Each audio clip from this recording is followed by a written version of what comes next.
Welcome to the Buff Show. We have an exciting market update for you. So this is a market update for October, and we are reviewing September's numbers. So I got my co-host, anchor, whatever you want to call him, Mr. Ben Larson here. Heavy on the mister. So what are we seeing right now, Ben? So we're going to do new listings, and in September of 2022, we had 5,109 new listings. And this September, we only had 4,703. So we dove off pretty hard at about a 7.9% decrease. Yeah, which is crazy and when you look back at October of 2022 last year, like we had a 14% decrease then. Mm-hmm. So well, I think you're seeing a lot of that. We're creeping up on the holidays. It's winter time. You know, if you look at our graphs, I don't know if you can see those. We can get it. Yeah, we'll pull it up. Yeah. Every year around this time, we drop way down, from that prime real estate. So that could have a lot to do with it. But year over year, we are trending down. Yeah, for sure. Pending sales. So pending sales in September of 2022, we were 2,900. And September 2023, we're 2,898. So a negative 2% decrease in pending sales. Not a huge decrease. The biggest decrease we had was a year ago. So I think one thing I want to highlight is we've been about a year into these rough waters. Sure. And so all of the big drastic changes happened a year ago. So if we look at October of last year, we went from 4,900 pending sales in October of 2021 to 2,500. So a 48% huge decrease. Kick. Yeah. Mm-hmm. Massive drop. And now we're only 2%. So now it's like we did this a year ago, and now we're just like... It's like we fell off the cliff already, and we're just bouncing at the bottom like this instead of big drops. Exactly. So it's definitely... Like, it's not as exciting to talk about because all of our numbers are just pretty similar to what we've been saying. We're snail racing right now instead of having big swings and exciting times. But it is good to pay attention to if you're definitely in the market right now because you still have to time it well. Well, I guess closed sales. I spoke too soon. We're doing closed sales now. In September of 2022, we had 3,929 actual homes close. In September of 2023, this year, we had 3,108. So we lost 20% of actual homes closing. But if you think about it, if you look at how many houses were on the market to where we are now, we really haven't lost year over year, in my opinion, a whole lot. About 800 less month to month. To where in October of 22 to October of 2023, we were 2,000 houses. Right. So we are 20%, but 20% of a small number. Yeah, that's because like hardly anything's selling right now. Well, that's it. That's what I'm saying. So it might seem a little more doom and gloom, but we're just kind of sluggish. Yeah, we're just not selling anything. But, well, what was the peak on our closed sales in, what was that, 2021? 2020 was the peak of our ever closed sales in a given month, and I think we were just under 7,000 in a month, like 7,500. That was 6,700-ish was our peak. It was probably a spring month or something like that. Mm-hmm. But that, like, I remember it back then, and it was just nuts. I mean, we're down over double of that now. And and the market just is like, I mean, it feels like there's hardly a heartbeat. I mean, there's a heartbeat, but it's just not moving compared to like it was. But you're right. Like we only lost 800 closings in 1 month, but that's a big difference when it's comparing small numbers. Sure. Right. And the reason why I say that is we lost 800 1 month, but from the height of that crazy market till now, we're a little over 3,000 houses difference. Right. And that's like 3 years is all. That's a quick steep fall. What's bizarre to me is how fast the market changes. It's just crazy. Once you think you have it figured out, interest rates go to 7%. Yep. You try to predict the pony, but you'll never know when a fly's going to bite it on the ass. Exactly. I'm just going to say it. I love it. That's a perfect way to describe the real estate. So days on market until sell. So these are the average number of days between when a property is listed and when an offer is accepted in a given month. So last year we were about 42 days on market. We've actually gone up to 52. So we've gone 10 extra days on average, which is a 23% increase on days on market, which is crazy because if we look at like almost a year ago, homes were on the market for about 20 to 24 days. So we've over doubled from a year ago. And this is a number that we as agents really pay attention to, because this is what makes our hearts hurt when our sellers aren't getting offers. Right. They're not getting off market. So the higher that comes, that's when we really have to prepare our sellers like, hey, we are at the bottom. We are in this slug era. You've got to really mentally prepare yourself for a long time on market. People are taking their time to shop now. You know, it's there's like no motivation. Yeah. Well, no motivation, and everyone's scared on both sides. So be patient, be understanding with us that even though we could have the perfect game plan, if there's not a buyer or there's not a seller out there, it's just time right now. Yeah, that's what, like, I have a number of listings, and there's one in particular. We've had a ton of showings, but they're just like, it seems like everybody's just tire kicking. They're not ready to pull the trigger, and they're looking for the perfect property. Like they're being way more picky. And so, which you can't blame them either. I can't blame them. You know, they have time. That's the name of the game. Yeah. So they feel, and I would be the same way. Like right now, there's no pressure on the buyer's end. They're just like, well, rates suck, and unless I find the property that I really love and I want to drop a ton of money every month in interest payments. You also see that due diligence going way up too. Yeah. People are willing to do a lot more skirt lifting. Right. Than skirt they lifting. did before. I like that. Is that what due diligence is? You got to look under the skirt, look under the hood. I mean, you got to make sure everything's where it needs to be, how it needs to be there. That is funny. And if you're not feeling that pressure from multiple offers and stuff, of course you're going to go through all those steps before you have to put an offer out. Well, it's good to do it. Last month we had Wayne on here he's with a radon company here in Utah, and we talked about radon. And I had never tested, like any property I bought, I never tested it for radon. Tested my own home, it was a level 30. Oh yeah, I remember you saying it was about crazy. That. What are you? I'm like, are you gonna? We already mitigated it. I got it Perfect. down, so it's been in for like 3 days now, and we're below 1. It's crazy what those systems do. So keep that in mind, everybody. Radon isn't as scary as it looks, but it needs to be mitigated. Yeah, 3 days. And do your due diligence. Like I could have easily tested and had the sellers pay for that when I bought the house. Easy peasy. Or even had it tested when you were doing your remodel. You could have done it then. Oh, way easier than what I had to go through this time to do it. Yeah. So, okay, median sales price. Remember, this one is where you take all the sales and you just start knocking them off till the end until you get to the middle number. We like this one better. We feel it's a little more accurate on what it means because it kicks off those oddballs at the high and low end. So September of 2023, of 2022, your median sales price was $490,000. September of 2023, you're $489,000. So we've gone down $1,000. So the big dip that we're all waiting for, I don't think it's coming. Well, I think it's happened. I think that's like a horrible big dip. Like, no, I guess from dip, a year and a half ago. I mean, because we were over 500. We were like 550. Here's another one of those good spots to interject a chart. You yeah. know, we peaked, we dropped, and we've been a fairly steady climb, and right now we're just kind of flat rating. So, yeah, from 2021, give or take, right. 2022 is really where it peaked. Right. And then this will show you how different median and average are, because if you look at the averages, our average sales price in 2022 was $622, and now we're up to $654. So we're actually up 5.2% on our average. Again, I like median.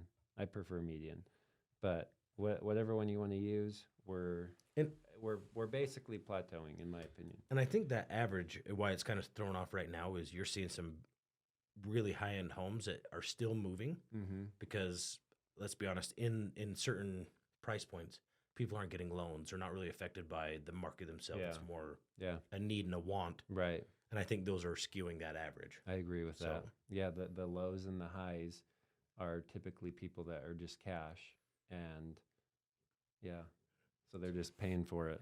All right. Percent of original list price received. So basically what this number means is when we ask for, well, I'll just read it because I don't butcher it. How about that?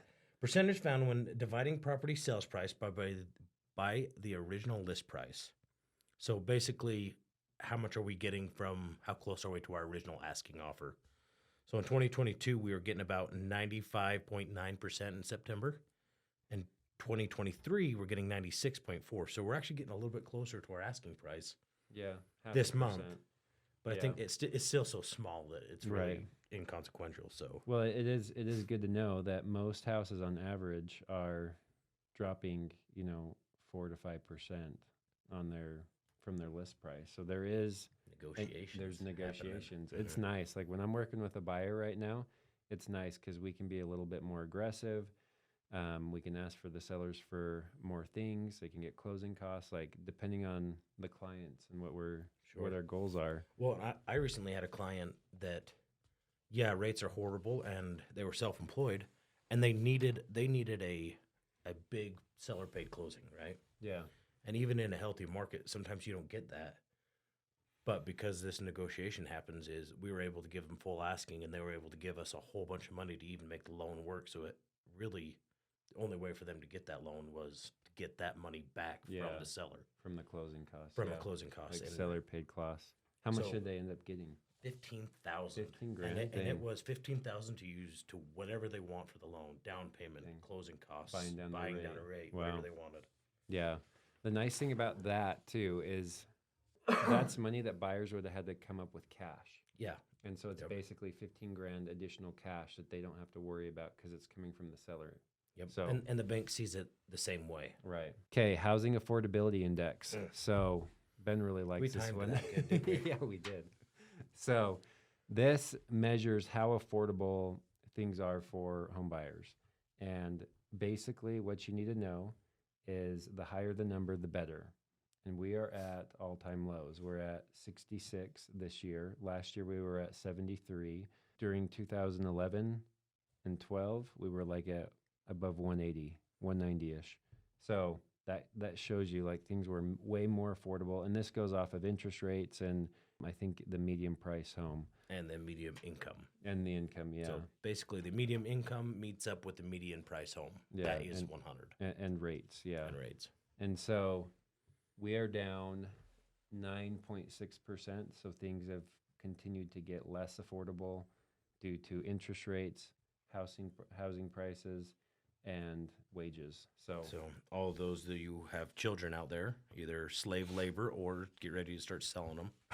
Yeah, for real. Because it's tough. It is tough. I think people are finding ways to work around it, though. You got a lot of dual incomes. You have people renting out their basements, doing Airbnbs. A lot creative. of AUD is helping qualify loans as well right now. So if you want to hit us up on that. Or AUD. What did I say? AUD. Accessory Dwelling Unit, ADU. Yeah.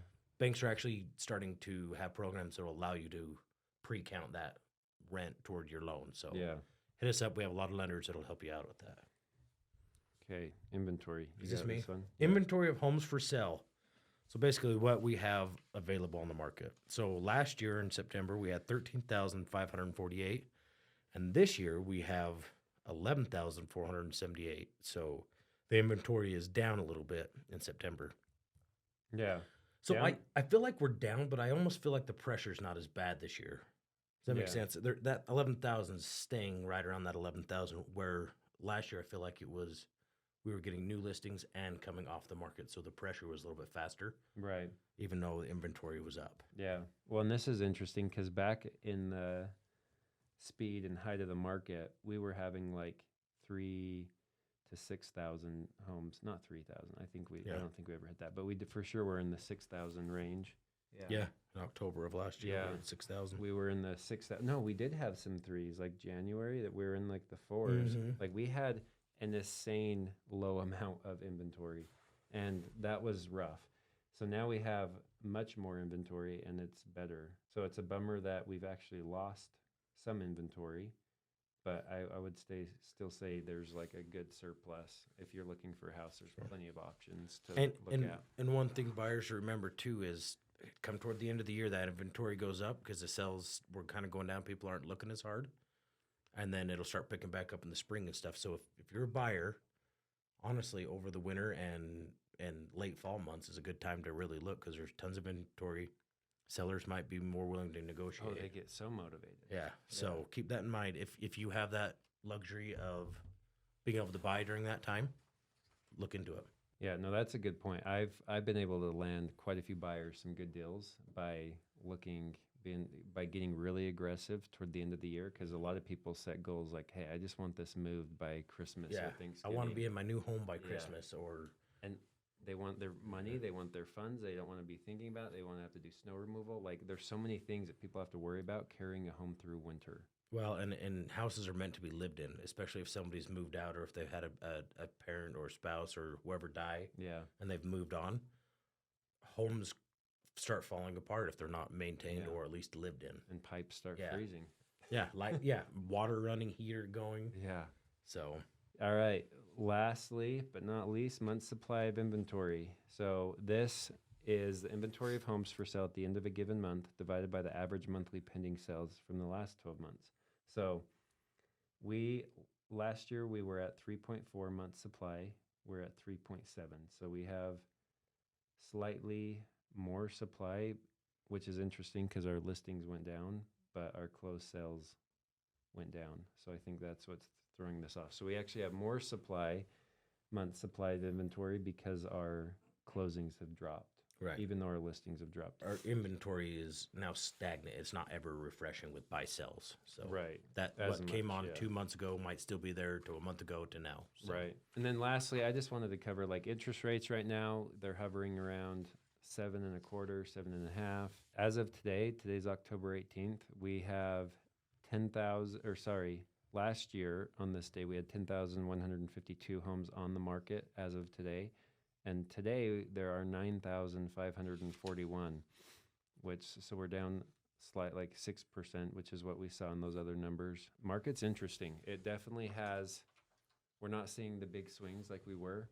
Sure. I feel like we've done this drop and now we're just kind of like bouncing around waiting to see what the next big move is. Like I have an opinion, and I want you to let's either let's crumple it hear up and throw it right back at me, or Okay. or take it. I want to hear it. I feel personally that I feel, other than the price, we're in a healthy market.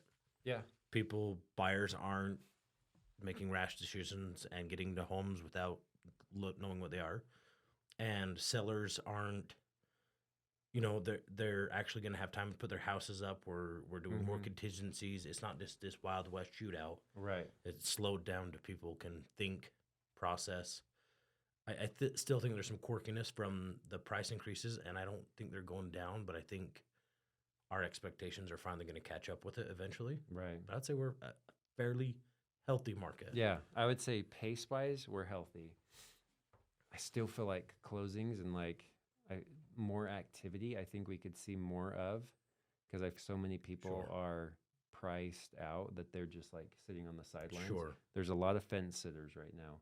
And my fear is if prices or interest rates change, we're going to have all this demand that's been locked up and the floodgates are going to open and then people are going to be crazy again.